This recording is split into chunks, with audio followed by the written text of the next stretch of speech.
Assalamualaikum warahmatullahi wabarakatuh. Alhamdulillah. Selalu saja lisan kita sebagai orang yang beriman memuji Sang Pencipta Allah, satu-satunya yang kita yakini sebagai pencipta, pemilik, raja yang sebenarnya. Semua yang di langit, semua yang di bumi, semua yang di kedalaman lautan. Allah adalah zat yang maha tunggal, maha esa, maha kuasa, maha perkasa dan maha kuat. Allah maha adil. Dan Allah sangat luas rahmatnya bagi orang yang beriman. Dan juga amat berat siksanya bagi orang yang membangkang dan kufur. Dia telah memudahkan kita untuk berhubungan dengannya dengan kalimat Alhamdulillah. Mudah sekali diucapkan dan menjadi penyebab utama segala kebutuhan kita di roda kehidupan di muka bumi ini dipenuhi. Maka jadilah orang yang selalu mengucapkan kalimat ini. Selanjutnya kita panjatkan salam hormat kita kepada manusia yang telah disuruh atau diperintahkan oleh Allah untuk mengucapkan salam hormat kepadanya karena telah mengemban amanah selama 23 tahun dari agama ini, membawa kepada kita hukum dan syariat Allah Subhanahu wa taala sehingga kita tahu mana yang benar, mana yang salah, mana yang diperintahkan, mana yang dilarang, mana yang halal dan mana yang haram. Dan mengucapkan satu kali salam hormat kepadanya dibalas oleh Allah dengan 10 kali tambahan rahmat. Dan selalu kita ulangi rahmat Allah luas sekali. Masuk dalamnya pengampunan dosa, peninggian derajat dan pemenuhan segala kebutuhan. Maka setelah memuji Allah, sangat wajar kita selalu mengucapkan salawat dan taslim kepada Nabi besar Muhammad sallallahu alaihi wasallam. Melanjutkan bahasan bedah buku kita Adab Mufrad yang tulis oleh Imam Bukhari rahimahullah. Dan kita melanjutkan di pasal atau bab 116. Ya, saya berharap suaranya tenang dulu, ibu-ibu. Ya, supaya suaranya tidak bentrok. Kita akan masuk ke hadis yang pertama di pagi ini, hadis nomor 228. Masalah judulnya di babnya menyingkirkan gangguan. Imam Bukhari berkata rahimahullah, Asim mengabarkan kepada kami dari Aban bin Sam'a dari Abu Wazi' Jabir an Abi Barzah al-Aslami radhiyallahu anhu qala qultu ya Rasulullah dullani ala amalin yudkhiluni al-jannah qala amitil adha an tariqin nas. Dari Abu Barzah al-Aslami radhiyallahu anhu, beliau berkata, aku berkata kepada Rasulullah SAW, wahai Rasulullah, tunjukkanlah kepadaku amal perbuatan yang dapat memasukkanku ke dalam surga. Maka beliau SAW menjawab atau bersabda, singkirkanlah gangguan dari jalan manusia. Teman-teman sekalian, kita akan menjelaskan terlebih dahulu tentang masalah judul bab ini. Islam adalah agama yang sempurna dan agama yang selalu menyuruh seluruh penganutnya untuk berbuat kebaikan. Dan semua kebaikan diperintahkan, bahkan dijanjikan pahala atau balasan yang sangat besar. Jujur, amanah, tanggung jawab, bakti sama orang tua, jenguk orang sakit, bantu orang miskin, semuanya kebaikan. Senyum, ya. Maka dermawan, ini semua adalah kebaikan-kebaikan yang dijanjikan juga pahala yang sangat besar. Kalau kita terapkan agama Islam dalam kehidupan kita, kita akan menjadi orang yang sangat baik, disukai oleh Allah Subhanahu wa taala dan janjikan pahala besar, disukai oleh manusia.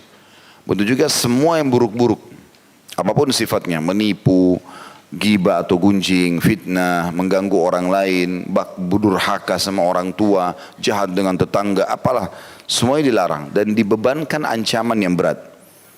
Dalam arti kata kalau kita terapkan Islam ini dengan apa adanya, ya, dan kita terapkan semurni-murninya, maka kita akan menjadi orang yang sangat baik di muka bumi ini. Dan akan ada standarisasi. Mau itu orang Arab, orang Melayu, mau orang hitam dari Afrika, semuanya sama. Yang haramnya sama, yang halalnya sama. Perintahnya sama, larangannya sama. Maka akan ada standarisasi. Baik dari sisi akhlaknya, ya, muamalahnya, semuanya akan sama. Dan ini keindahan, ini sangat bagus. Makanya seorang muslim itu tidak lagi memandang orang ini berkulit hitam atau putih, orang ini turunan dari mana. Tetapi kita tahu ini muslim. Maka hukum Allah Subhanahu wa taala sama berlaku padanya. Dan setiap kali kita nasihati, kita mengatakan, bukankah Islam melarangmu seperti ini? Bukankah Islam menyuruhmu seperti ini? Maka semuanya baik. Di antara hal yang kecil sekali atau mungkin dianggap remeh oleh sebagian orang, dan ini sangat ditekankan dalam Islam untuk diperhatikan, yaitu memindahkan sesuatu yang berbahaya dari jalan. Memindahkan sesuatu yang berbahaya dari jalan. Apapun sifatnya, duri, batu, kayu, yang mengganggu, ya, yang bisa membuat orang sulit untuk lewat, atau kalau lewat pun bisa membahayakan mereka. Dan ini bagian daripada keimanan seorang muslim. Dalam arti kata banyak hikmah yang kita bisa ambil. Berarti kita dianjurkan untuk membersihkan jalan supaya rapi, bersih, dan jangan sampai ada yang mengganggu. Lawan pemahamannya, maksudnya pemahaman, ya, rival dari pemahaman ini, ya, bisa difahami. Mafhum mukhalafahnya juga adalah bagaimana kita dianjurkan untuk tidak mengotori tempat-tempat itu, tidak menjadi penyebab untuk membuang sampah, membuang sesuatu yang berbahaya atau mengganggu orang secara umum. Maka ini sebuah, ya, keutamaan yang luar biasa dalam Islam. Nanti akan kita baca beberapa hadis yang sangat banyak berhubungan dengan masalah itu. Oleh karena itu teman-teman, kalau melihat sesuatu yang berbahaya di jalan, batu mungkin walaupun kecil, kayu, apalagi kalau yang berbahaya seperti paku dan yang lainnya, maka kita pindahkan. Mampir sebentar, pindahkan. Kalau kita lagi naik motor bisa ditendang ke samping, alhamdulillah, gitu kan. Maka itu sangat baik. Dan jangan menjadi seperti orang-orang yang, ya, melakukan justru kejahatan ini. Ada orang melakukan kriminal di sini, ya. Mereka sengaja karena punya bengkel-bengkel, lalu mereka tancapkan atau menyebarkan paku di jalanan sehingga membuat ban mobil, ban motor orang pecah tanpa memikirkan keselamatan orang lain demi untuk orang mampir, ya, di tempat dia supaya bisa memperbaiki ban. Nah, ini berapa rupiah yang didapatkan dan berapa besar risiko yang terjadi kalau orang kecelakaan. Belum tentu semuanya hanya sekedar kempes bannya. Mungkin ada orang kecepatan tinggi, maka dia bisa terbalik mobilnya dan segala macam bahaya yang bisa terjadi. Hadits ini, hadits yang mulia, kandungannya, saya bahas dulu kandungannya, baru saya akan berikan insyaAllah berbagi masalah syarahnya atau penjelasan. Kata penulis, keutamaan menghilangkan segala bentuk gangguan dari jalan, seperti duri, batu, kotoran, serta segala hal yang menjijikkan dan dihindari oleh manusia. Hadits ini memberikan gambaran kepada kita yang pertama, siapapun yang melihat masalah di pinggir jalan atau di tengah jalan, maka dia punya kewajiban untuk membersihkannya. Jadi sebuah kewajiban, bukan pilihan, ya. Maka dia tentunya menjalankan itu.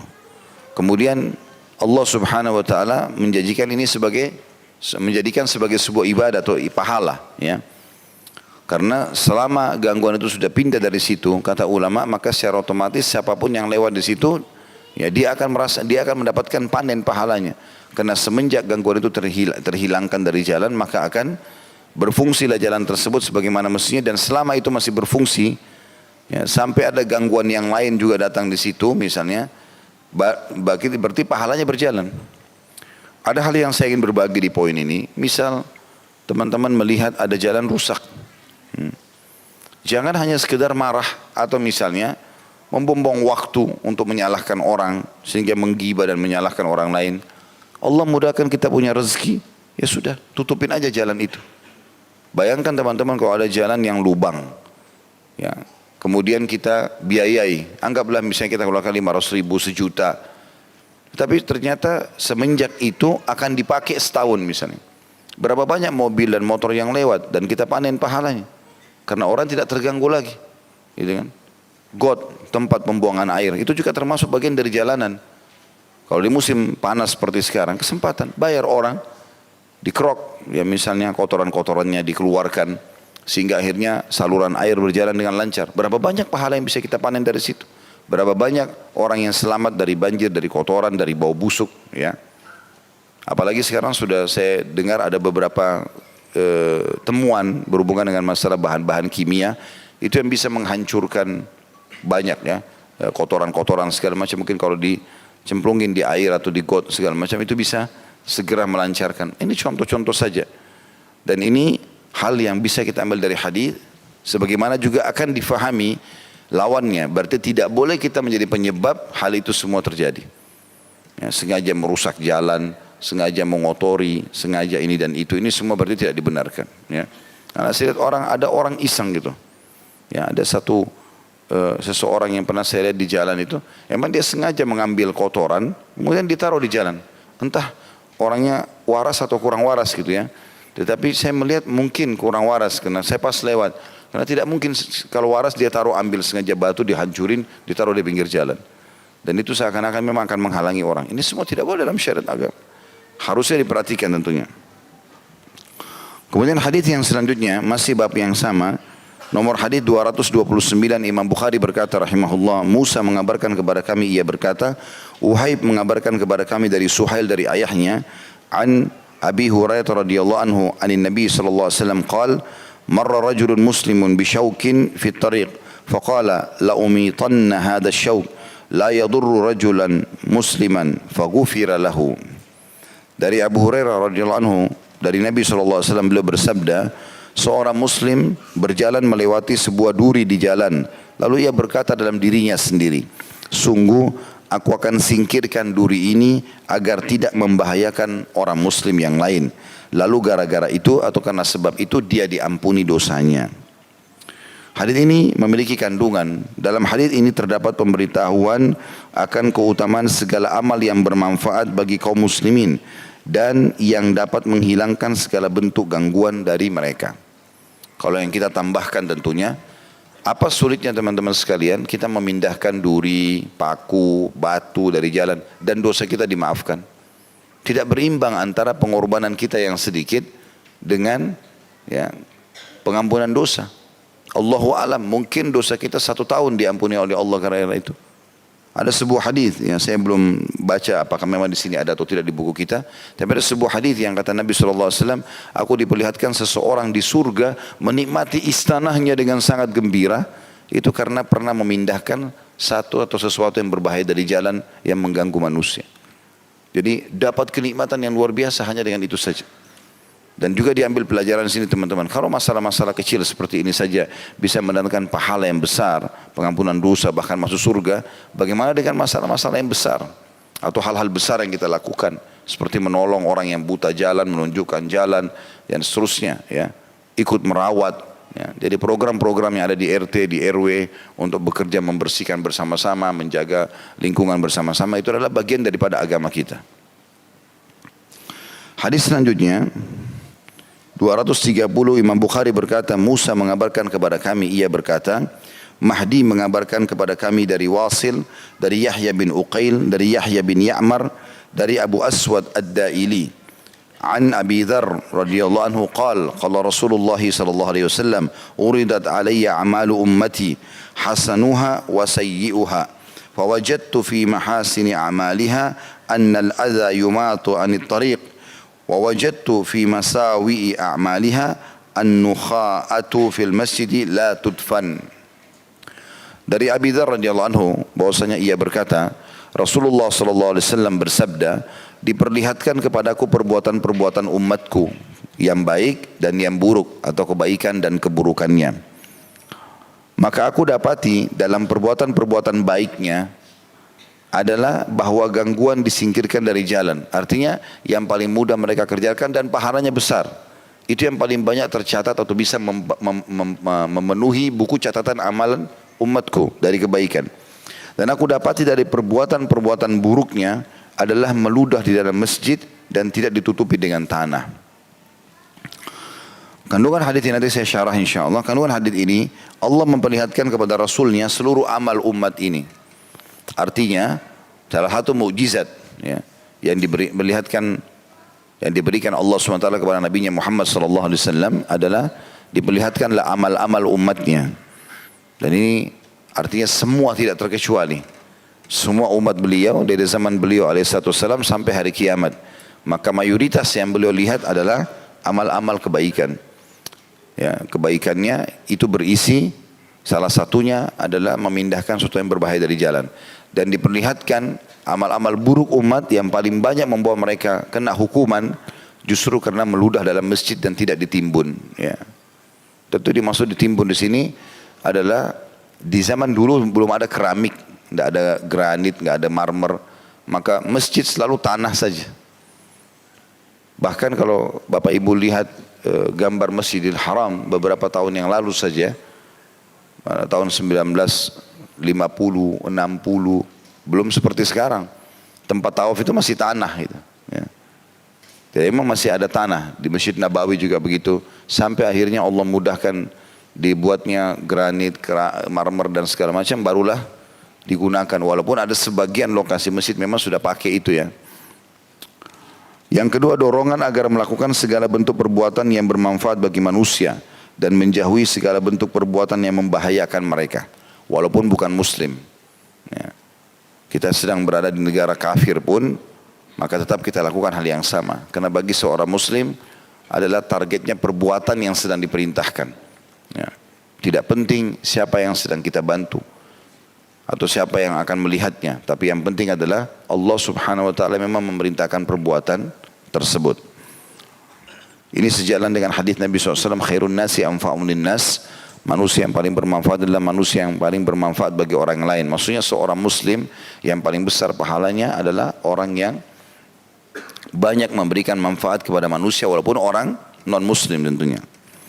Yang ketiga, kewajiban menghormati dan membersihkan masjid dari segala kotoran seperti ludah, dahak dan kencing. Dan ini tentunya sudah saya jelaskan tadi, yang dimaksud dengan ditimbun adalah zaman dulu orang atau masjidnya belum ada granit ataupun keramik atau marmer tentunya belum ada, maka ada tanah. Biasanya orang kalau ada dahaknya, dan orang juga zaman dulu tidak ada tisu, maka mereka biasa membuang dalam masjid. Ini secara zahir hadis yang kelihatan adalah dia boleh melakukannya, tetapi dia menimbunnya. Ya. Dalam arti kata di sini dia tidak mengotori masjid. Ya. Begitu juga dengan orang yang pernah kencing dalam masjid di zaman Nabi SAW, tapi memang ketidaktahuan dia.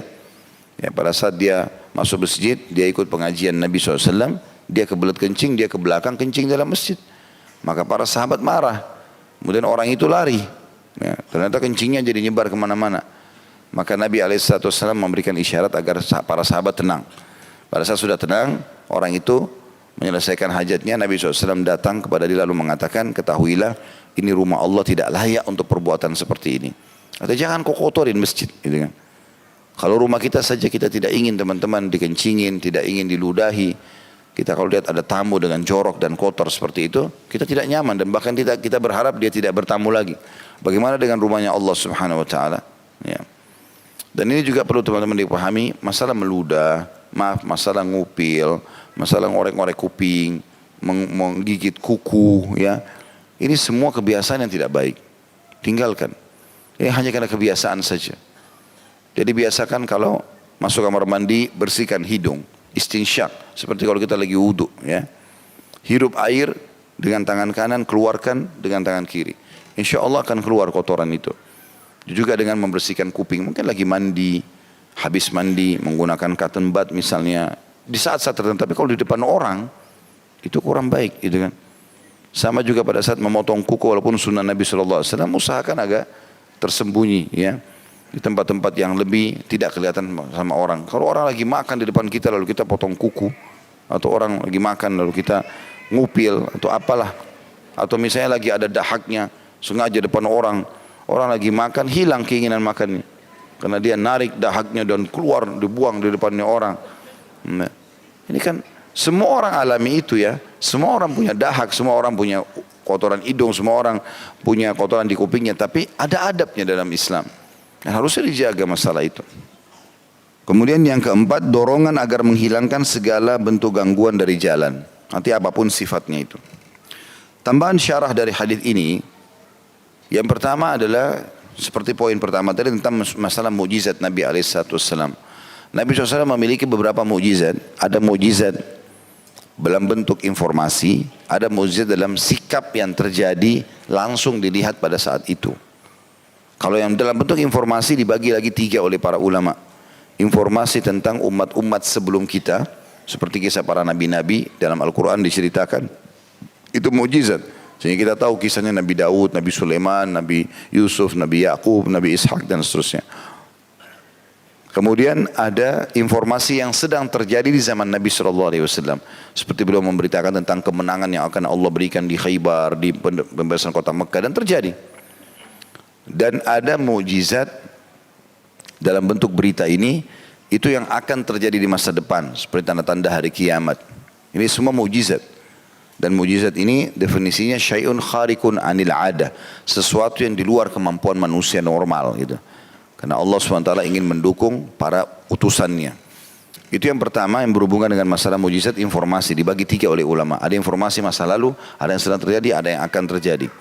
Kemudian yang kedua mujizat dalam bentuk sikap yang terjadi atau sebuah perbuatan Nabi SAW yang kelihatan seperti pembelahan bulan, penyembuhan penyakit, ya, kemudian keluarnya air, ya, dari telapak tangan beliau yang mulia, alaihissalam, dan banyak mujizat-mujizat yang lain tentunya.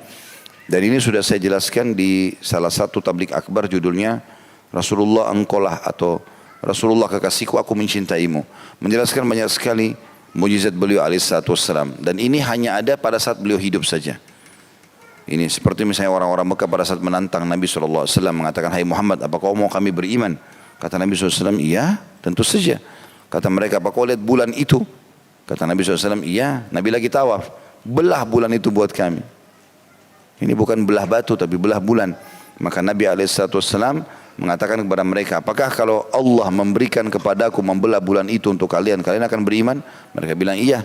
Lalu kata para sahabat, kami menyaksikan Nabi SAW menggaris bulan dengan jari beliau. Dan terbelah dualah bulan tersebut. Dan Allah turunkan surah khusus, namanya surah Al-Qamar, surah nomor 54 yang menjelaskan masalah itu.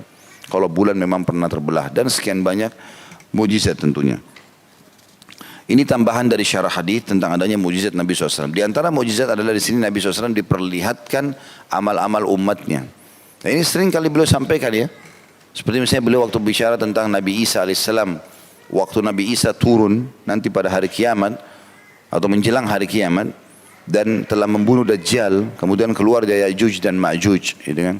2 suku dari anak Adam yang membuat kerusakan di muka bumi yang Allah sebutkan cerita mereka dalam surah Al-Kahfi. Yang kita dianjurkan baca setiap Jumat supaya kita renungi kisah itu. Nanti akan keluar lagi Ya'juj Ma'juj di akhir zaman dan buat kerusakan di muka bumi di zaman Nabi Isa alaihissalam. Nah pada saat sudah terlalu banyak kerusakan yang disebarkan Ya'juj Ma'juj karena mereka membunuh semua orang selain mereka, maka Nabi Isa alaihissalam berdoa minta agar Allah membinasakan mereka. Maka Allah pun membuat dari leher mereka keluar seperti serangga kecil yang membuat seluruh mereka mati pada saat itu. Dan jumlah mereka sangat banyak karena jumlahnya 1000 kali lipat dibandingkan manusia kayak kita. Ya. Kata Nabi SAW, Ya'juj Ma'juj akan tahu dirinya mati kalau dia sudah punya 1000 anak. Gitu kan. Maka ini buat kerusakan di muka bumi. Ya, mereka buat kerusakan, mereka membunuh manusia selain mereka, padahal mereka dari anak Adam juga. Ya, ada ciri-cirinya sudah disebutkan itu dalam hadis, tapi tidak kita bahas sekarang. Intinya teman-teman sekalian, pada saat itu waktu sudah mati semua Ya'juj Ma'juj satu kali atau sekalian mati semuanya. Dalam waktu detik seketika, detik yang sama mati semuanya seketika. Maka kata Nabi SAW, Isa pun menyuruh 4 orang, ya, dari pengikutnya pada saat itu untuk turun dari bukit Tur. Dan mereka turun, kata Nabi SAW, sekarang saya diperlihatkan mereka. Ke-4 orang itu. Padahal nanti, mungkin orang ini belum lahir sekarang.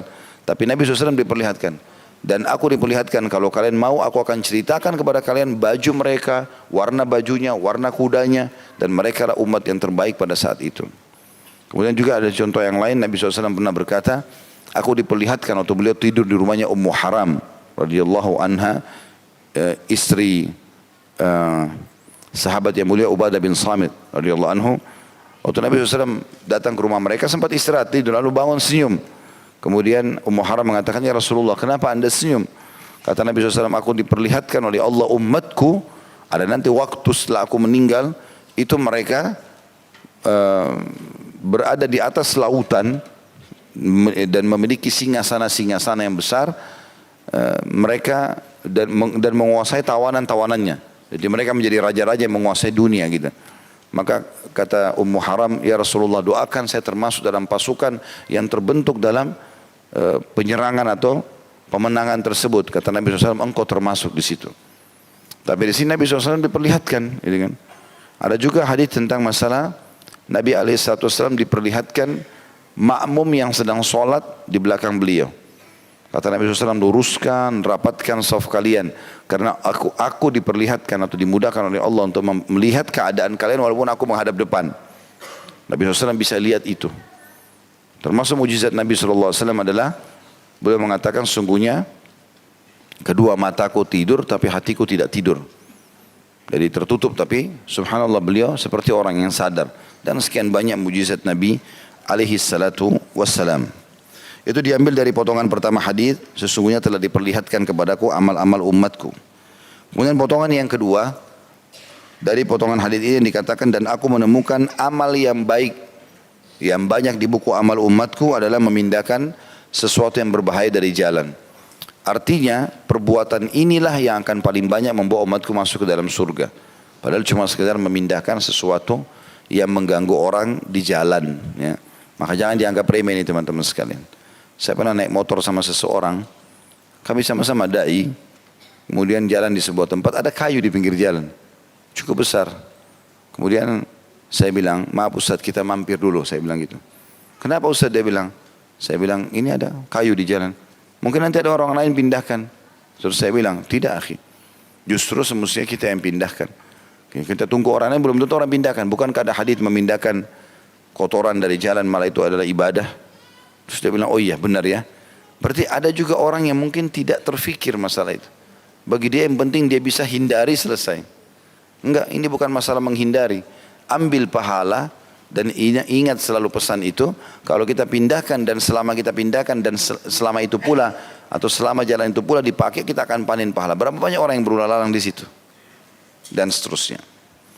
Kemudian juga diambil dari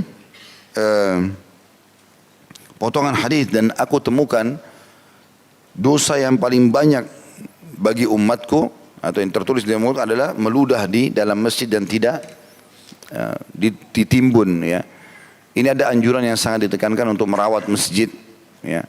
Bagaimana kita semua harus merasa sebagai seorang muslim kalau masjid adalah rumah Allah dan dia wajib untuk menjaganya. Jangan malah mengotorinya. Teman-teman yang lagi sakit, lagi flu, pakai masker, ya, ke masjid. Atau kalau mau buang ingus, maaf, pakai tisu. Jangan kotorin sejadah masjid. Bersin, tidak tutup. Semuanya jadi bau sejadahnya. Orang sujud setelah kita terganggu. Dan subhanallah, ini bersin ini, teman-teman bisa tanya, teman-teman kita medis ya, itu ingus, itu sangat cepat sekali menular. Ya, kalau kita, orang habis pegang ingusnya, salaman sama kita pegang itu sudah ada bakterinya. Kita pegang hidung sedikit sudah flu. Sangat cepat. Maka kita jaga itu. Ya. Jaga. Nabi SAW dikatakan kalau lagi bersin, itu menarik ujung baju beliau dan menutup hidungnya. Kalau kita sekarang tutup bisa juga pakai tisu, pakai sapu tangan, ya, sehingga tidak nyebar kemana-mana itu. Kadang-kadang begitu ya, kita kalau masuk masjid kita temukan ada sejadah yang bau, tidak sedap, ya. Keringat juga begitu. Kita keringat, dilaplah keringatnya, masuk masjid dengan bersih. Pernah ada sahabat masuk masjid rambutnya berantakan. Kata Nabi SAW, suruh orang ini keluar dulu. Sisir rapi rambutnya baru masuk ke masjid. Al-Hasan radhiyallahu anhu cucu Nabi SAW itu kalau habis wudu mau masuk masjid wajahnya memerah seperti orang yang takut. Ditanya orang-orang sekitarnya, kenapa anda ini? Apakah ada seseorang yang mengganggu anda? Ada yang anda takuti? Kata dia, tentu saja. Ya, maksud dia, tentu ada yang saya takuti. Bukankah apakah kalian tidak tahu saya akan masuk ke rumahnya siapa? Ini masjid, rumahnya Allah Subhanahu Wa Taala. Maka harusnya kita merasa bertanggung jawab untuk itu. Sebagaimana juga pernah saya jelaskan poin itu, saya ingatkan lagi kembali ya. Jangan cuma tahu menghina masjid. Kita masuk masjid kotor, panas, kita cuma tahu hina. Itu masjidnya kotor tuh, jangan sholat di sana. Atau kadang-kadang kita larang orang lain gitu kan. Atau dia keluar dia hina, atau dia larang orang lain. Ini bahaya sekali. Allah Subhanahu Wa Taala memampirkan kita di masjid itu. Kalau ada kekurangannya tujuannya supaya kita punya andil. Tanya andil saya apa? Saya pernah masuk ke sebuah masjid, musola sebenarnya bukan masjid, agak kecil. Terus saya lihat karpetnya agak tua. Saya sempat subhanallah, karena buru-buru sholat langsung jalan. Berapa waktu kemudian saya sempat sholat lagi, karena ada taklim di sekitar situ. Saya lihat karpetnya sudah diubah, sudah diganti, Masya Allah. Terus saya sempat berpikir, kenapa ya waktu itu saya tidak terpikir untuk bergegas sampai ada orang lain yang mendahului kita itu. Padahal sebenarnya kita bisa lakukan itu kan. Keran-keran masjid yang rusak, semuanya diperbaiki, kamar mandinya. Maka bayangkan saja kalau dalam setahun saja dipakai, berapa banyak pahala yang kita bisa dapat. Itu. Selanjutnya adalah pasal nomor 117 atau bab 117, ucapan yang baik. Imam Bukhari berkata di hadits nomor 231, rahimahullah, Bishr bin Muhammad mengabarkan kepada kami, ia berkata, Abdullah mengabarkan kepada kami, ia berkata, Abdul Jabbar bin Al-Abbas Al-Hamdani mengabarkan kepada kami dari Adi bin Thabit an Abdullah bin Yazid Al-Khatmi radhiyallahu anhu qala Rasulullah sallallahu alaihi wasallam kullu ma'rufin sadaqah. Dari Abdullah bin Yazid Al-Khatmi radhiyallahu anhu, beliau berkata bahwasanya Rasulullah SAW bersabda, setiap perbuatan baik adalah terhitung sedekah. Hadis ini menjelaskan kepada kita poin penting bahwasanya semua perbuatan baik secara global akan dinilai pahala di sisi Allah Subhanahu wa taala. Bahkan pahalanya dinilai seperti orang yang bersedekah, dan kita tahu sedekah adalah amal yang paling besar. Sebagaimana disebutkan atau besar keutamaannya di sisi Allah Subhanahu wa taala, sebagaimana disebutkan dalam hadis yang sahih bahwasanya as-sadaqatu tudfi'u ghadabur rahman, sedekah bisa meredam murkanya Allah. Kata ulama hadis yang dimaksud adalah kalau ada orang berbuat dosa, dia memohon maaf kepada Allah lalu dia sempurnakan dengan sedekah, maka segera Allah maafkan dia. Ya. Begitu juga dia penyebab datangnya rezeki. Sebagaimana sabda Nabi SAW, makna qasamaru min sadaqah, tidak akan berkurang harta seorang hamba karena sedekah, dan sekian banyak keutamaan yang sudah sering kita sampaikan tentang masalah sedekah. Ternyata Allah Subhanahu wa taala dengan kemahasempurnaannya tidak hanya sekedar memberikan kita pahala sedekah dari uang yang kita keluarkan atau makanan ataupun pakaian, tetapi dalam hadis ini lebih umum. Semua yang berbentuk kebaikan Allah akan berikan seperti pahala sedekah, apapun sifatnya.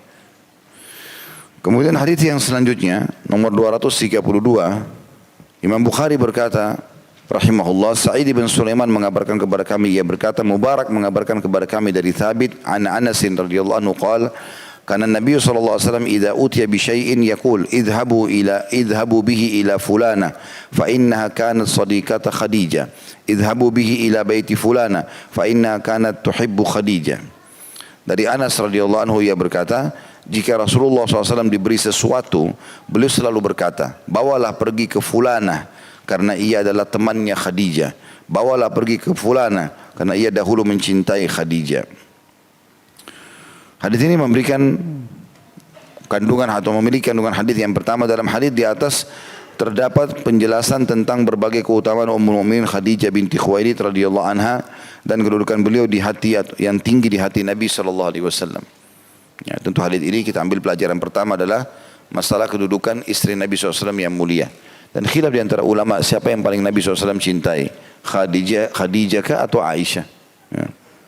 Maka khilaf di antara ulama, mereka ada yang mengatakan Khadijah, mengatakan Aisyah. Maka kesimpulannya adalah Nabi SAW selama Khadijah hidup, maka Khadijah adalah yang paling dicintai. Dan pada saat itu memang belum ada wanita atau istri yang lain, belum ada perintah untuk berpoligami di awal Islam. Dan setelah Khadijah meninggal, wanita yang dinikahi oleh Nabi SAW adalah Sauda, lalu kemudian ini seorang janda, kemudian langsung menikah di waktu yang tidak lama, itu Aisyah. Karena perintah dari Allah Subhanahu Wa Taala. Maka semenjak itulah cinta Nabi SAW pindah kepada, atau bukan pindah, ada kepada Aisyah. Ya. Di sini juga ada sebuah pelajaran tersendiri tentang masalah cinta itu sendiri. Memang cinta itu Allah SWT ciptakan satu. Ya. Seseorang mencintai satu orang, gitu kan. Dia mencintai terarah, maka dia akan fokus dalam masalah cinta itu.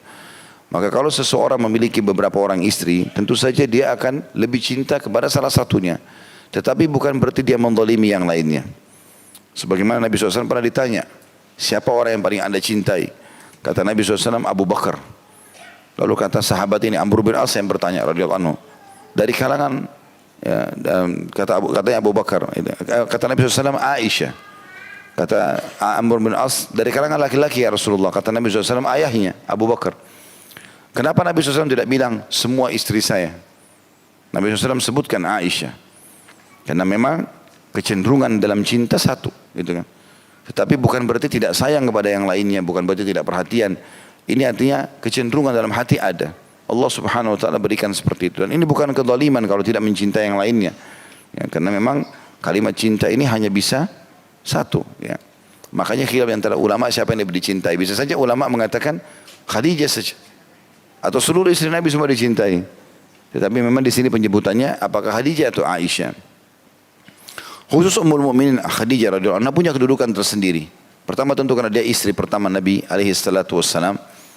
Dan Allah subhanahu wa ta'ala hadirkan dia justru di masa-masa yang memang Nabi SAW membutuhkan wanita yang dewasa.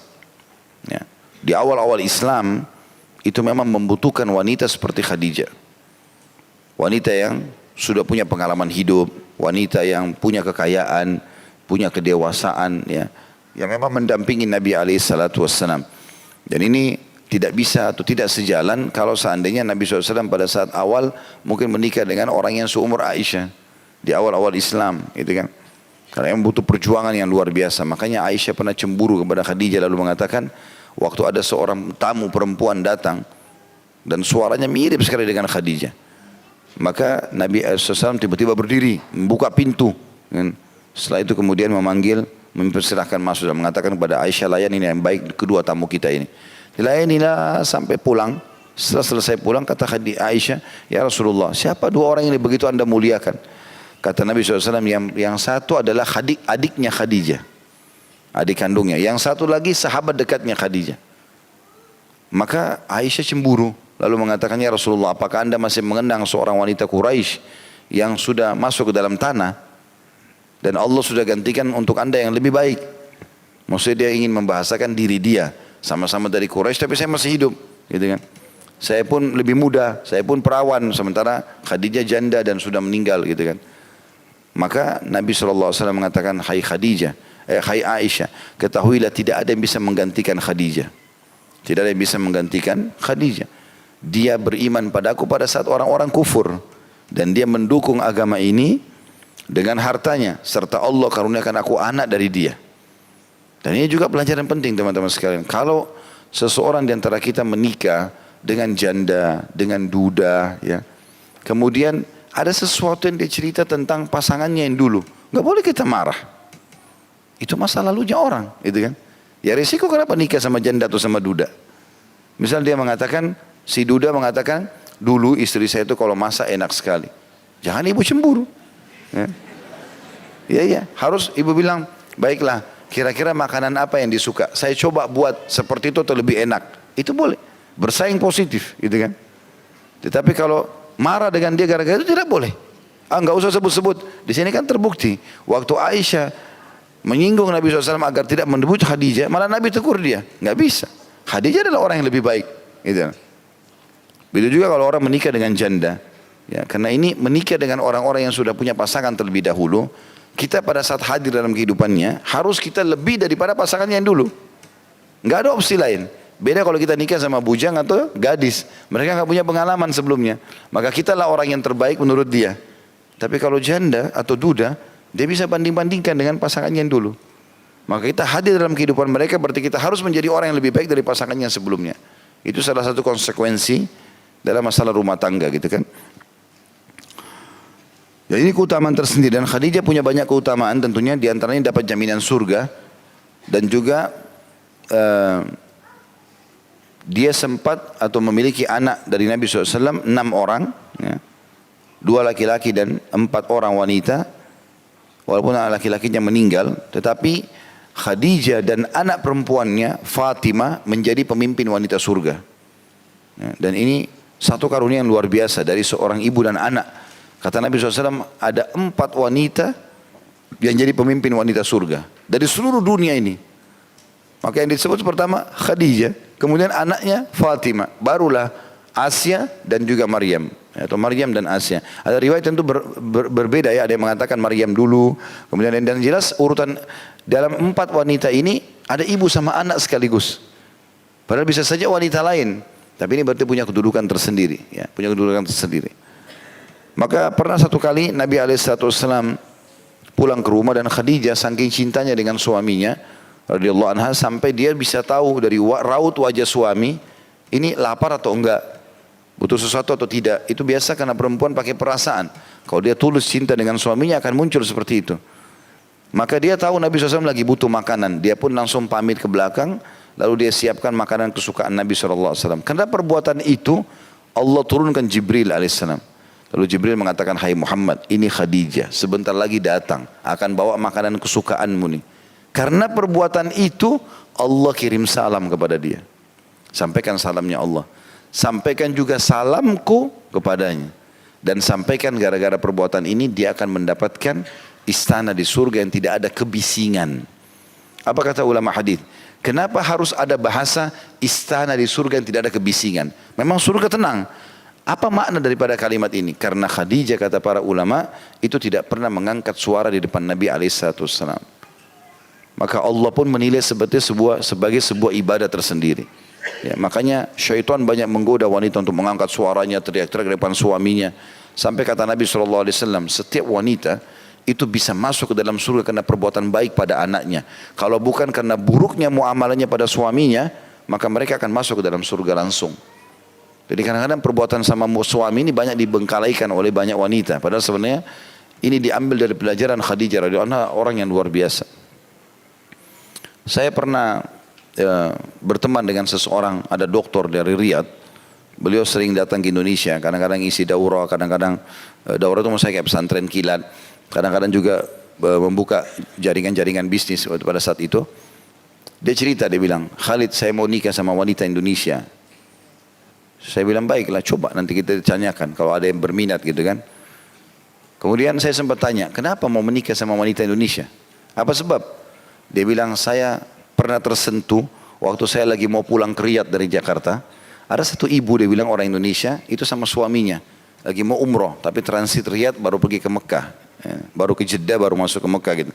Dia bilang ibu itu selama 8 jam penerbangan dari Jakarta ke Riyadh, nggak pernah tidur.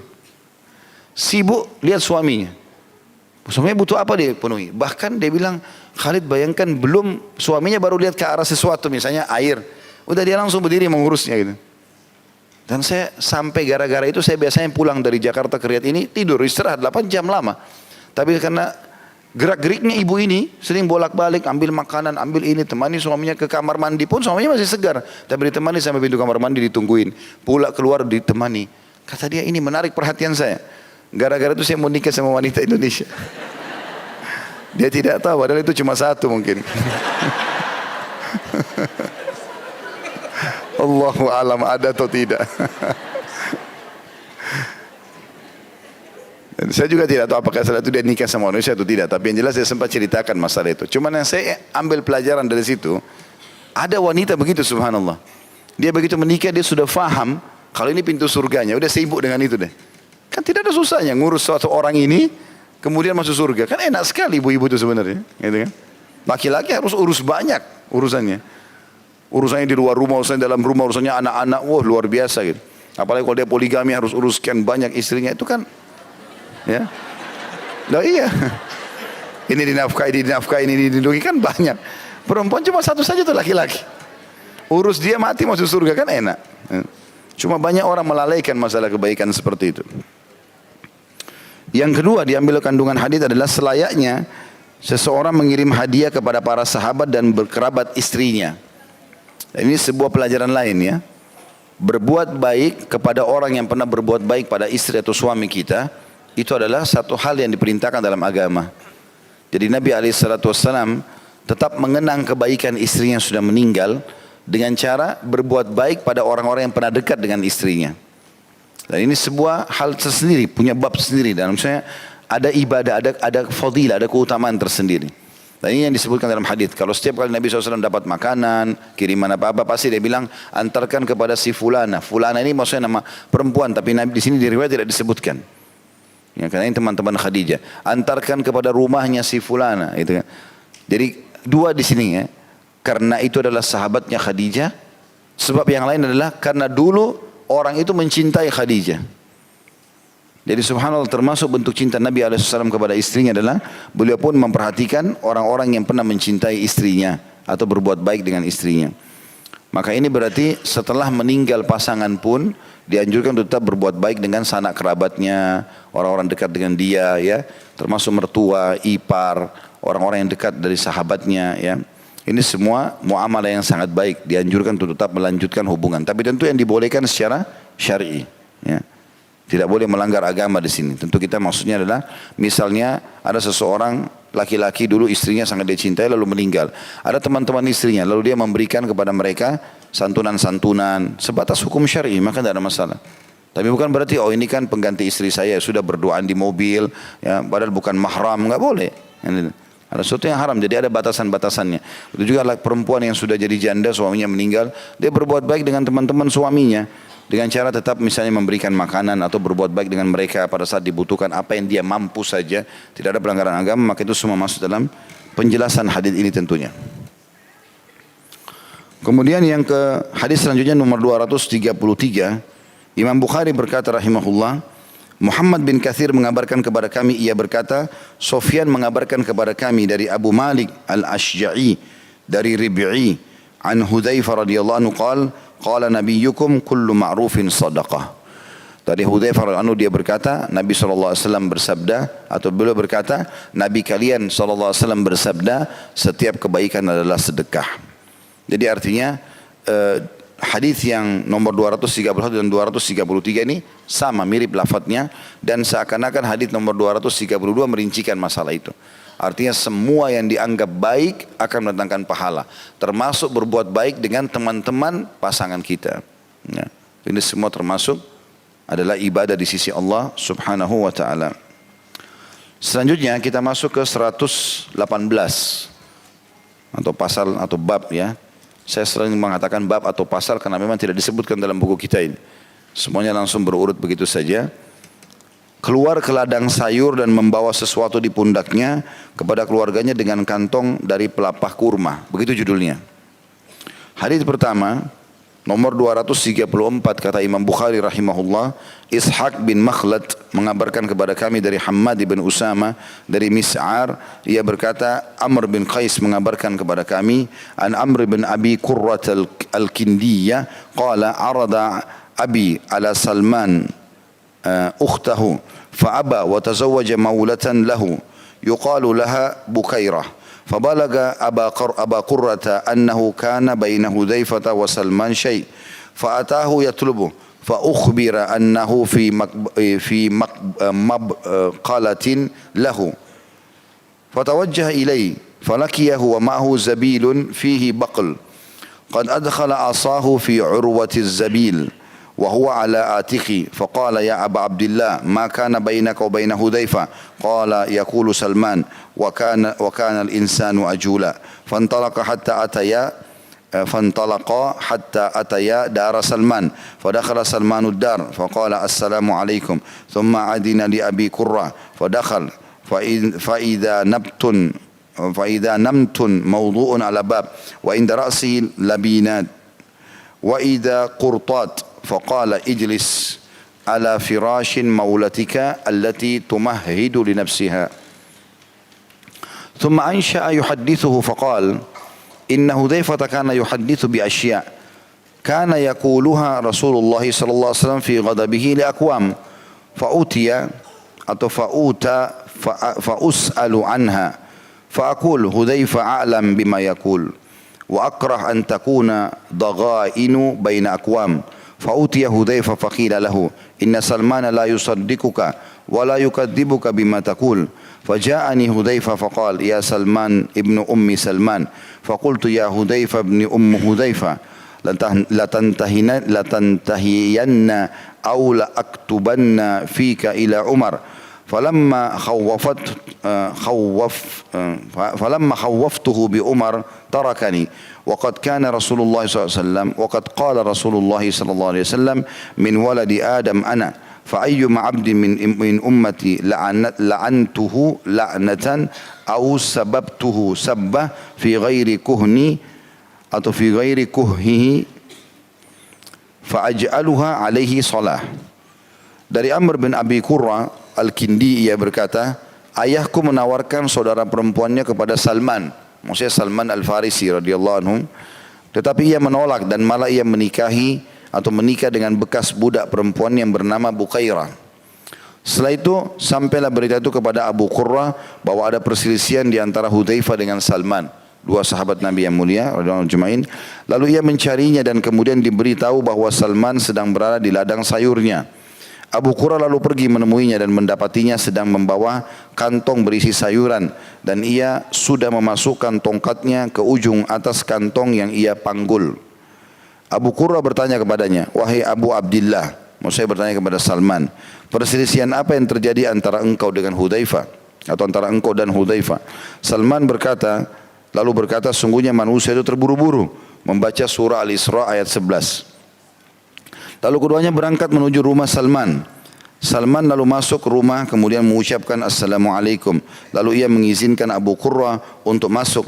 Abu Qurrah lalu masuk dan terlihat ada permadani diletakkan di atas pintu dan bagian atasnya ada batu-batu dan juga pelana.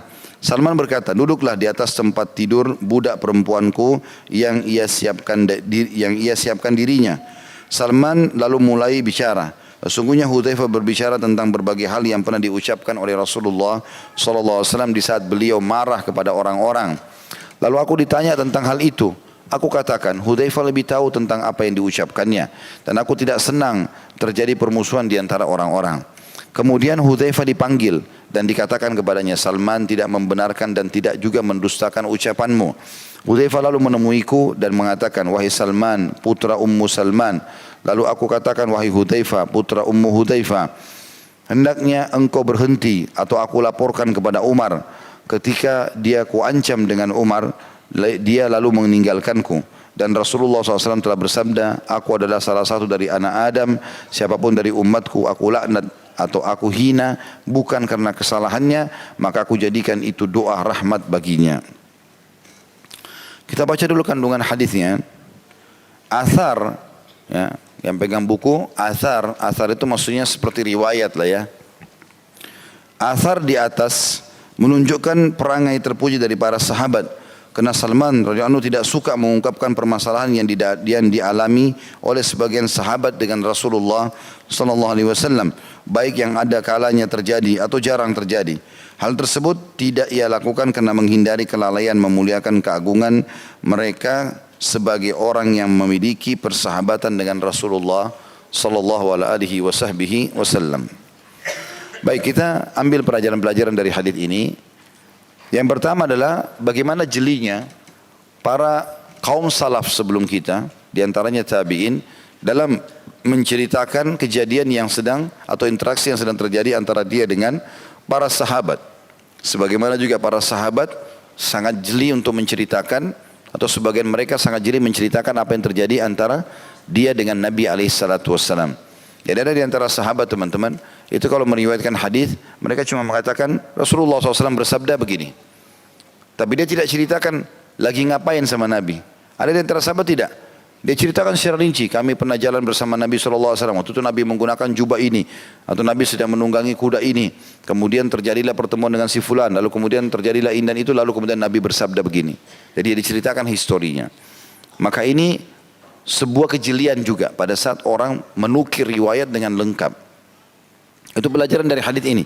Karena kalau kita baca tadi panjang lebar riwayat ini, seperti sebenarnya ada sebuah pesan saja yang ingin disampaikan, yaitu akhir hadis ini atau akhir riwayat ini yang dikatakan bahwasanya Nabi SAW bersabda, aku adalah salah satu dari anak Adam, siapapun dari umatku aku laknat atau aku hina, bukan karena kesalahannya, maka aku jadikan itu doa atau rahmat baginya. Tapi di sini diceritakan historinya. Seseorang di sini yang bernama Abu Qurrah rahimahullah, salah satu tabi'in yang masyhur, dia pernah menemui Salman Al-Farisi untuk beberapa hajat. Di antaranya dia sempat menawarkan agar Salman menikahi anak perempuannya, ya, atau saudara perempuannya, adik perempuannya. Tapi Salman menolak karena pada saat itu Salman memilih untuk menikah dengan mantan budaknya yang dia bebaskan lalu dia nikahi. Kemudian terjadilah pembicaraan antara Abu Qurrah ini dengan Salman. Ya. Jadi pelajaran pertama dulu itu ya, kejelian menyampaikan riwayat di sini. Karena panjang sekali riwayat disampaikan. Dan diceritakan bagaimana historinya. Yang kedua adalah bagaimana seseorang itu cross check. Kalau memang butuh untuk cross check dan untuk menengahi Muslim yang sedang bertengkar. Dilanjutkan diambil dari riwayat di sini. Abu Qurrah lalu berkata, wahai Salman, saya mendengar ada terjadi sesuatu antara anda dengan Hudzaifah. Hudzaifah ini juga sahabat Nabi yang mulia. Kalau yang ada yang belum tahu, tentu Hudzaifah adalah sahabat Nabi yang dikenal dengan sahibus sir.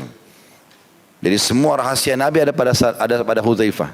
Hudzaifah bin Yaman dikenal dengan pemilik rahasia Nabi SAW. Dan ini sudah pernah kita tablik akbarkan ya, di YouTube insyaAllah sudah ada. Hudzaifah bin Yaman pemilik rahasia Nabi SAW. Jadi semua nama orang munafik Nabi kasih ke Hudzaifah. Semuanya diajarkan. Ini si fulan munafik, si fulan munafik. Enggak semua Nabi sampaikan. Sampai Umar bin Khattab pernah bertanya kepada Hudzaifah, "Hai Hudzaifah, apakah Rasulullah menghitung aku, namaku ada termasuk di kalangan orang-orang munafik?" Kata Hudzaifah, tentu saja tidak, gitu kan. Dan juga Umar bin Khattab tahu orang ini munafik atau tidak kalau Hudzaifah masih ada atau semasa Hudzaifah hidup. Dilihat kalau Hudzaifah ikut sholat berarti muslim, mukmin. Kalau tidak sholat berarti orang munafik, gitu kan. Dan pernah Umar bin Khattab bertanya kepada Hudzaifah di masa khilafahnya beliau, "Wahai Hudzaifah, adakah di antara gubernurku orang munafik?" Umar bin Khattab sangat jeli memilih orang-orang beriman. Kata Hudzaifah, ada satu orang. Lalu ditanya, siapa orangnya? Hudzaifah nggak mau bilang. Karena dia sudah janji dengan Nabi SAW tidak akan menceritakan masalah itu. Dia terkenal orang yang memegang amanah itu. Maka berkatalah pada saat itu Hudzaifah mengatakan, maka aku melihat Umar dengan firasat mukminnya, dia mengetahui orang tersebut lalu dia memecatnya. Nah, ini orang munafik, subhanallah, penampilannya seperti orang muslim. Nah, namanya nama muslim, penampilannya, kata-katanya, kita anggap dia seperti orang yang alim, tapi ternyata munafik, gitu kan. Begitu juga dengan Salman. Salman Al-Farisi adalah ulamanya sahabat. Ulamanya sahabat. Ini bukan orang biasa gitu. Karena dia pernah menganut agama Nasrani dan menjadi pendeta mereka. Ya. Pernah menganut beberapa agama. Sebelum jadi Nasrani pernah menyembah api. Bahkan dia dulu yang membakarkan apinya orang-orang Majus. Sampai akhirnya dia masuk ke dalam, dia pernah ikuti orang Yahudi. Bahkan pernah menjadi budaknya Yahudi di Madinah. Dan mengikuti ajaran mereka sampai faham. Dan akhirnya mengikuti risalah Nabi Muhammad SAW. Jadi dia melalui proses yang luar biasa. Ada hadits Nabi SAW yang berbunyi, termasuk orang yang mendapatkan 2 pahala adalah orang yang pernah menganut agama Nabi sebelumku, lalu beriman kepadaku. Jadi misalnya orang Nasrani, dia beriman pada risalah Nabi Isa AS. Kemudian dia masuk Islam, berarti dia beriman kepada risalah Nabi Muhammad SAW. Ini pahalanya jadi 2, karena seperti dia beriman pada 2 Nabi, gitu kan. Salman Al-Farisi melalui 3, Yahudi, Nasrani dan juga ya Islam. Ya, ada riwayat yang menjelaskan bahwasanya beliau sempat menjadi budak orang Yahudi dan mengikuti ajarannya. Ada juga yang mengatakan tidak, dia tetap dalam keadaan agamanya Nasrani dan akhirnya dia jadi budak orang Yahudi sampai datangnya Nabi SAW baru dia masuk Islam. Tapi jelas orang ini punya kedudukan tersendiri dan terkenal semua dengan kesolehannya. Pernah terjadi cekcok antara kedua orang ini, sahabat ini. Cekcoknya itu pada hal ilmiah ya. Padahal ilmiah. Jadi Hudzaifah bin Yaman radhiyallahu anhu orang yang sangat semangat menyampaikan hadis. Saking semangatnya sampai beliau menceritakan semuanya. Kecuali yang Nabi SAW suruh rahasiakan seperti nama-nama orang munafik, beliau tidak jelaskan. Tetapi kalau misalnya pernah terjadi pertengkaran antara Nabi SAW dengan bukan pertengkaran, ada pernah terjadi Nabi SAW menegur sahabat. Ya. Teguran ini oleh Hudzaifah dinukil. Pernah Nabi SAW dinukil sebuah riwayat, maaf ada orang keluarkan angin di masjid, gitu kan? Di majelis begini dia keluarkan angin, maka sebagian orang menghardiknya. Maka Nabi SAW marah dengan orang-orang. Kata Nabi SAW, apakah kalian marah dengan sesuatu seperti itu? Jadi hardikan seperti ini misalnya, Nabi SAW biasa menegur sahabatnya, itu oleh Hudzaifah dinukil semuanya. Dengan niat menukil lengkap riwayat-riwayat itu kan gitu. Tetapi Salman tidak suka itu. Salman radhiyallahu anhu mengatakan tidak perlu dinukil yang seperti itu. Nukil inti bahasannya apa? Tidak usah nukil yang berhubungan dengan masalah Nabi pernah marah dengan para sahabatnya misalnya. Karena takutnya orang salah faham. Padahal Nabi SAW marah pada tempatnya gitu kan. Intinya dua-duanya beristihad dengan masalah itu. Dan itu ternyata tersebar di kalangan muslimin. Maka Abu Qurrah ingin menengahi masalah itu. Mungkin dia bisa bantu gitu kan. Maka dia bertanya, hai Salman, apa yang terjadi? Maka Salman mengatakan, membaca surah Isra ayat 11 tadi, khuliqal insanu ajula, sesungguhnya manusia diciptakan penuh dengan ketergesa-gesaan. Seakan-akan dia mau bilang, sebenarnya Hudzaifah tergesa-gesa dalam menyampaikan banyak riwayat gitu. Kemudian dia mengatakan, Abu Qurrah, saya ingin tahu lebih jauh, apa yang bisa saya bantu? Maka teruslah mereka jalan bersama berdua, Salman dan Abu Qurrah, sampai tiba di rumahnya Salman. Kemudian Salman mengucapkan salam pada saat masuk dalam rumah, dan ini termasuk adab dalam syariat kita untuk mengucapkan salam walaupun tidak ada orang di dalam rumah ya. Dalam surah An-Nur begitu. Allah SWT mengatakan dan salamlah buat diri kalian untuk sebagai kata sambutan yang baik dari Allah. Kemudian setelah itu dia mengatakan masuklah hai Abu Qurrah dan duduklah di tempat yang sudah disiapkan oleh istriku. Nanti ada tempat yang biasa diduduki oleh Salman, dia suruh tamunya duduk di situ. Barulah kemudian Salman cerita. Nah ceritanya itu disebutkan dalam riwayat tadi ya. Setelah dia mengatakan duduklah di atas tempat tidur budak perempuanku yang ia siapkan dirinya. Salman lalu mulai bicara. Sungguhnya Hudzaifah berbicara tentang berbagai hal-hal yang pernah diucapkan oleh Rasulullah SAW di saat beliau marah kepada orang-orang. Ya. Jadi ini yang dimaksudkan. Jadi kadang-kadang dinukil Nabi pernah marah dengan si fulan. Maka itu Hudzaifah kadang-kadang nukil riwayat itu. Salman tidak suka masalah itu. Maka Hudzaifah pun merasa itu hak dia untuk menyampaikan. Gitu. Untuk apa dia menegur saya sementara saya bukan menukil aib. Maka Hudzaifah pun pada saat ya atau Salman waktu ditanya masalah itu apa yang sebenarnya terjadi, kata Salman, Hudzaifah lebih tahu tentang apa yang dia ucapkan. Artinya dia tahu itu dosa atau tidak, salah atau enggak. Dan aku tidak senang terjadi permusuhan di antara orang-orang. Nanti aku tidak suka nanti orang salah faham dengan riwayat yang dia sampaikan. Aku juga tidak mau punya permusuhan dengan dia. Maka Abu Qurrah sudah tangkap kalau Salman sebenarnya tidak marah. Salman tidak ada masalah. Maka dia pun pergi ke Hudzaifah lalu menyampaikan masalah tersebut. Sambil mengatakan sebenarnya Salman tidak menyalahkan perkataan, tidak juga menyalahkan kamu.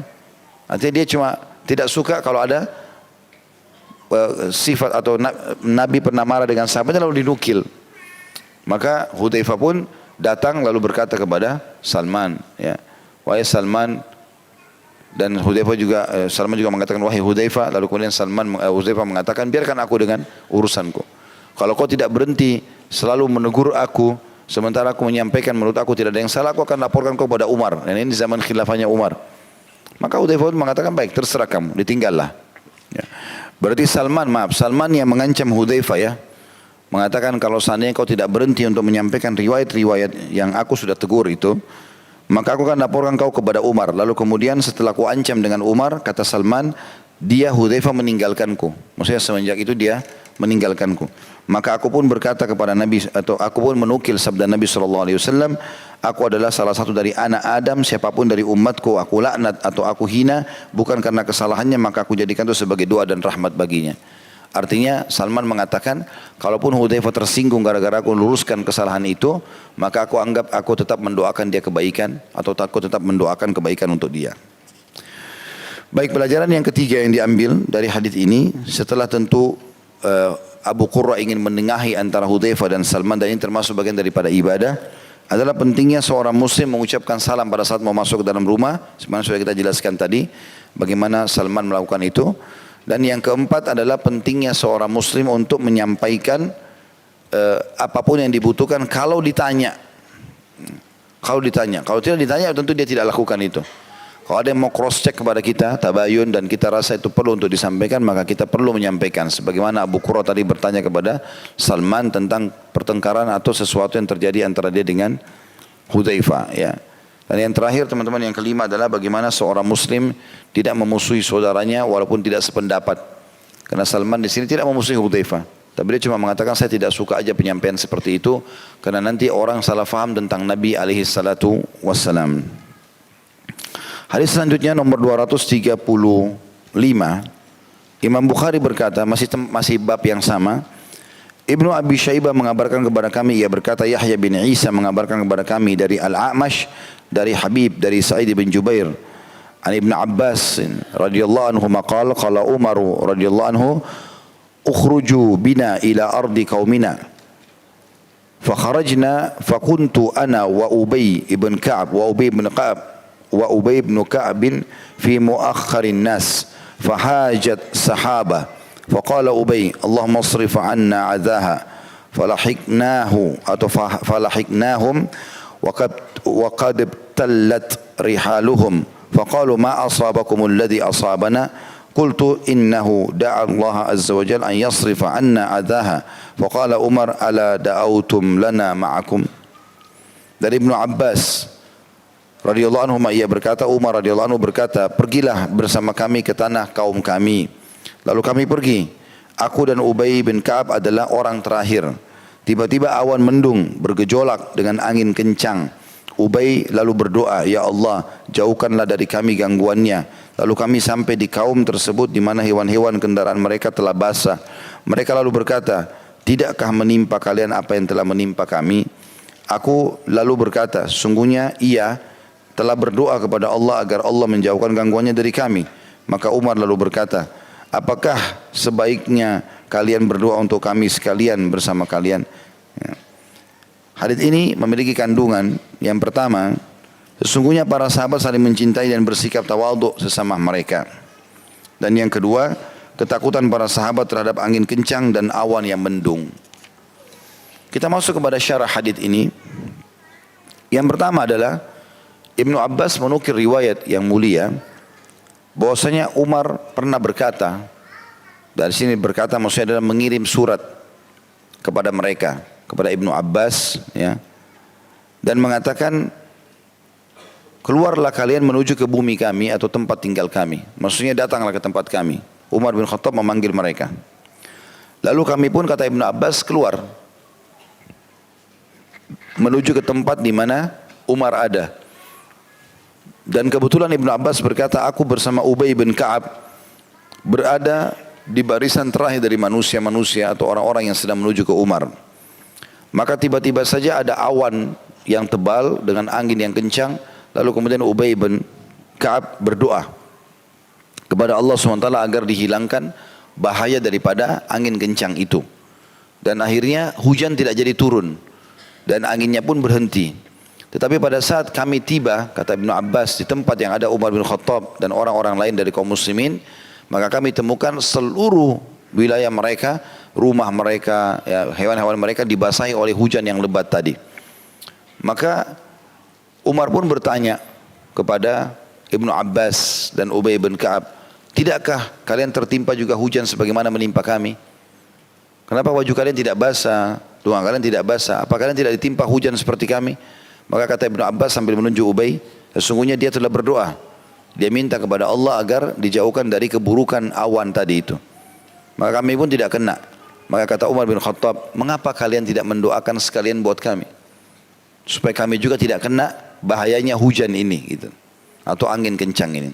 Ini kemudian beri gambaran umumnya riwayat ini.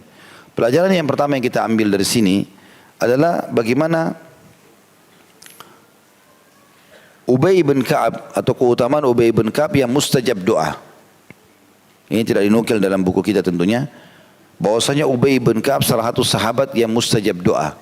Dan dia termasuk salah satu sahabat yang hafal Al-Quran dan guru Al-Qurannya para sahabat. Makanya Nabi SAW menyuruh mengambil Al-Quran termasuk dari Ubay, ya, radhiyallahu anhu ajma'in. Dan ini diantara doa mustajabnya adalah pada saat dia lihat angin kencang, kemudian mendung dan kelihatannya bukan turun hujan yang biasa tapi hujan yang sangat lebat yang bisa membahayakan, maka beliau minta agar dijauhkan dari keburukannya. Pelajaran yang kedua diambil daripada ini selain kedudukan Ubay bin Ka'ab, juga teman-teman sekalian perlunya seseorang berdoa dengan doa yang baik kalau dia khawatir ada keburukan akan menimpa dia. Termasuk adalah angin kencang, mendung, ya, yang dikhawatirkan hujan yang sangat lebat. Maka kita bisa minta agar dijauhkan dari keburukannya. Ini juga berlaku pada apa saja yang kita khawatirkan. Kita khawatir dari keburukan orang di depan kita, kita khawatir dari keburukan hewan yang ada di depan kita, kita khawatir dari apalah jalan yang kita lalui karena gelap. Kita berlindung kepada Allah Subhanahu wa taala dari keburukannya. Dan ini bagian daripada agama kita. Makanya Ubay lakukan itu, ya. Dan di antara hal yang perlu ditekankan kalau ada teman-teman di sini yang menikah dan belum melakukan itu, anjurannya dengan melakukan itu.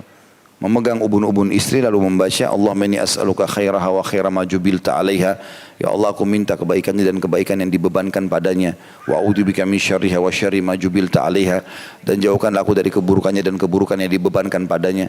Begitu juga ini dianjurkan oleh Nabi SAW untuk diucapkan pada saat membeli hewan tunggangan, ya. Untuk meminta berlindung kepada Allah, minta kebaikannya dan berlindung dari keburukannya, gitu kan. Karena ini selalu akan ada interaksi antara kita dengan semuanya ini. Kemudian juga diambil pelajaran dari hadis ini yang ketiga adalah bagaimana Umar bin Khattab radhiyallahu anhu meminta agar didoakan oleh Ubay atau oleh orang-orang saleh secara umum. Dan ini dibolehkan dalam syariat kita selama memang orang itu masih hidup. Kalau orang itu masih hidup, bapak ibu boleh mengatakan doakan saya. Kedua orang tua, orang soleh, ya, kita mengatakan doakan. Dan sering kali para sahabat datang kepada baginda Nabi SAW dan minta begitu. Doakan saya, doakan saya. Doakan kesembuhan, doakan ini, doakan itu. Pernah Ummu Sulaim radhiyallahu anha, ibunya Anas bin Malik radhiyallahu anhu, Ummu Sulaim ini menikah dengan Malik. Malik meninggal dalam keadaan kafir, gitu kan. Dia diajak masuk Islam oleh Ummu Sulaim, tidak mau, dia keluar dari rumahnya sambil marah, berantem sama salah satu musuh-musuhnya lalu dibunuh. Lalu menikahlah Ummu Sulaim dengan Abu Talha, salah satu orang yang soleh yang masuk Islam setelah Ummu Sulaim menjanjikan mengatakan bahwasanya masuk Islam cukup jadi maharku. Nah, anak dari suami pertama Muslimin dari Malik namanya Anas. Anas bin Malik masyhur perawi hadis, gitu kan. Selalu kita baca Anas bin Malik, Anas bin, ini seorang sahabat yang mulia. Nah, Anas bin Malik ini dibawa oleh ibunya Ummu Sulaim mengatakan kepada Nabi SAW, mengatakan, ya Rasulullah, jadikanlah Anas ini sebagai pembantu anda, ya supaya dia juga bisa belajar, bisa segala macam. Maka Nabi SAW terima. Dan Anas menceritakan, aku telah menjadi pembantu di rumah Nabi SAW selama 10 tahun. Nah, belum pernah aku menemukan Nabi SAW menghardik atau memarahi istri-istri juga pembantu-pembantunya. Tapi jelas teman-teman sekalian, waktu itu Ummu Sulaim sempat mengatakan, ya Rasulullah, doakanlah Anas ini. Dia akan berkhidmat kepada anda, jadi pembantu anda, dan doakanlah dia. Maka Nabi SAW mendoakan, ya Allah, panjangkanlah umurnya Anas dan luaskanlah rezekinya dan perbanyaklah keturunannya.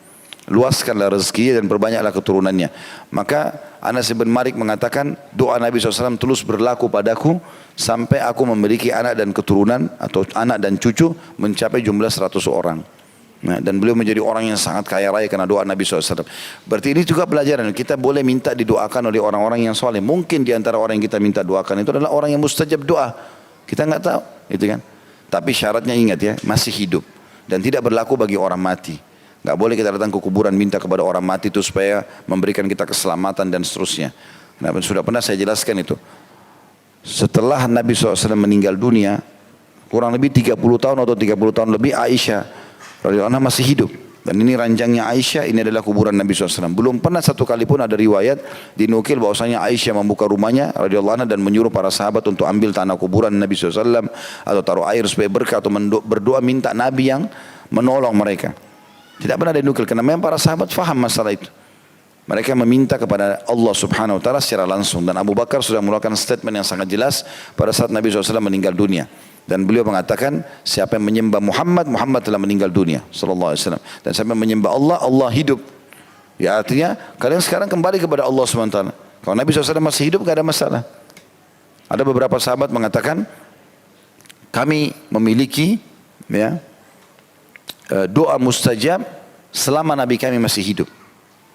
Ada riwayat lain juga dikatakan, kami memiliki 2 senjata, yang satu sudah hilang, yaitu meninggalnya Nabi SAW. Yang kedua tinggal istighfar kami kepada Allah, atau memohon ampun kami kepada Allah Subhanahu wa taala. Jadi Nabi pun tidak boleh dimintai pada saat sudah meninggal dunia. Kalau masih hidup berbeda. Dan cukup banyak riwayat yang berhubungan dengan masalah itu.